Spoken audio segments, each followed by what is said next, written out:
नमस्कार, स्वागत है ई न्यूज एमपी में। मैं हूं आपके साथ हिमांशी कनेरिया। मुख्यमंत्री शिवराज सिंह चौहान द्वारा स्मार्ट सिटी पार्क भोपाल में अन्य राज्यों के जल संसाधन मंत्री एवं जल शक्ति मंत्रियों के साथ पौधारोपण किया गया।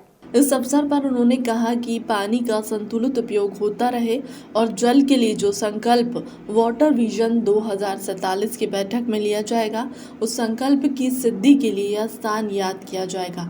इस पार्क का नाम वाटर विजन पार्क होगा, जो जल के प्रति हमारे संकल्पों की सदैव याद दिलाता रहेगा और प्रेरणा प्रदान करेगा।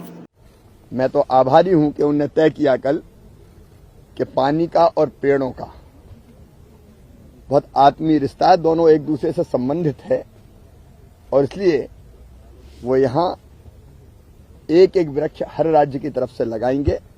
आज वो पधारे हैं, मैं उनका स्वागत करता हूं और मैं केंद्रीय जल शक्ति मंत्री श्री गजेंद्र सिंह शेखावत जी से ही आग्रह करता हूं कि वो मीडिया को संबोधित करें। धन्यवाद। मध्य प्रदेश के माननीय मुख्यमंत्री आदरणीय शिवराज सिंह जी, मंत्रिमंडल के मेरे साथी आदरणीय श्री प्रहलाद पटेल जी, देश भर से आए हुए जल के विभिन्न क्षेत्रों में काम करने वाले माननीय मंत्रीगण, मैं अभिनंदन करना चाहता हूं मध्य प्रदेश के माननीय मुख्यमंत्री श्री शिवराज सिंह जी का और उनकी इस अनूठी पहल का कि मुझे प्रतिदिन 3 वृक्षों का रोपण करना है। और आज हम सब लोग सौभाग्यशाली हैं कि उनकी इस मुहिम में हम सबको भी शामिल होने का भी, हम सबको भी सहभागी होने का अवसर मिला है।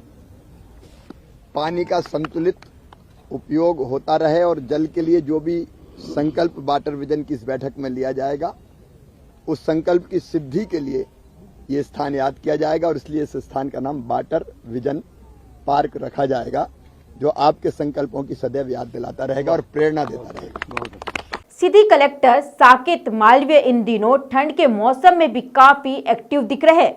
एक और चुनावी दौर तो दूसरी ओर जिले की अन्य व्यवस्थाओं पर भी पैनी नजर रखे हुए हैं। बीती रात दिन भर जिले के 3 विकास खंडों में हो रहे मतदान के दौरे पर रहे और शांतिपूर्ण चुनाव को संपन्न कराया। आपको बता दें कि रात में अनुसूचित जाति सीनियर बालक छात्रावास क्रमांक 3 पहुंचे और छात्रों से छात्रावास की सुविधाओं और पठन पाठन की जानकारी ली गई।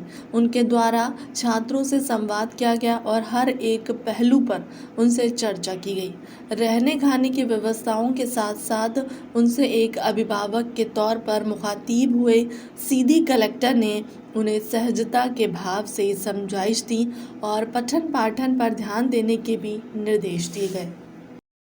सीधी में परीक्षा परिणाम से असंतुष्ट छात्र छात्राओं ने पुनः मूल्यांकन कराए जाने हेतु गोपदवनास एसडीएम नीलेश शर्मा को ज्ञापन सौंपा। मझौली जन भागीदारी के अध्यक्ष पवन मिश्र के नेतृत्व में भारी संख्या में कलेक्ट्रेट पहुंचे छात्र छात्राओं ने बताया कि वर्तमान परीक्षा सन 2022-23 के आए परीक्षा परिणाम बेहद ही निराशाजनक है, जिसमें कन्या महाविद्यालय की 300 छात्राओं का एक विषय में 0 अंक मिले हैं, जो मूल्यांकन के ऊपर सवालिया निशान उठा रहे हैं। संजय गांधी महाविद्यालय की परीक्षा परिणाम भी लगभग 20% आया है, जबकि संजय गांधी महाविद्यालय ऑटोनोमस कॉलेज है। छात्रों ने ज्ञापन देते हुए बताया कि महाविद्यालयों के प्राध्यापकों की खींचातानी और गुटबाजी का नुकसान छात्र छात्राओं को उठाना पड़ रहा है और पीजी विषय का भी कोर्स कंप्लीट नहीं कराया गया है, जिसमें छात्र छात्राओं को काफ़ी नुकसान हो रहा है। बीती रात रीवा में एक ट्रेनी विमान क्रैश हो गया। हादसे में एक पायलट की मौके पर मौत हो गई, जबकि दूसरा ट्रेनी पायलट मौत और जिंदगी से जूझ रहा है। हादसा गुरुवार रात करीब 11:30 बजे से 12 बजे के बीच का है। प्लेन मंदिर के शिखर से जा टकराया। प्रारंभिक जांच में हादसे का कारण कोहरा बताया जा रहा है। घटना रीवा जिले के चौरहटा थाना क्षेत्र के उमरी गांव की है। उमरी हवाई अड्डे में फॉल्कन कंपनी ट्रेनिंग देती है। रीवा कलेक्टर मनोज पुष्प और एसपी रीवा नवनीत भसीन ने मौके पर पहुंचकर राहत और बचाव कार्य कराया है। हाँ सर, ये घटना कैसे हुई? चूँकि यह चौराहा हवाई पट्टी है, जहाँ से विमान का प्रशिक्षण का कार्य आयोजित किया जाता है। कल रात में 11 से 11:30 के बीच की घटना बताई जा रही है, जिसमें ये ट्रेनिंग विमान में 2 लोग सवार थे। एक ट्रेनर थे कैप्टन विमल और एक सोनू यादव जो प्रशिक्षण ले रहे थे। तो रात में ये 11:30 से 11 के बीच में जो है हादसा हुआ है। तो बताया जा रहा है कि कैप्टन विमल जो ट्रेनिंग दे रहे थे उनकी मृत्यु हो गई है और जो है जो उनके सोनू यादव जो ट्रेनिंग ले रहे थे वो एडमिट हैं गंभीर रूप से, लेकिन खतरे से बाहर बताया जा रहा है।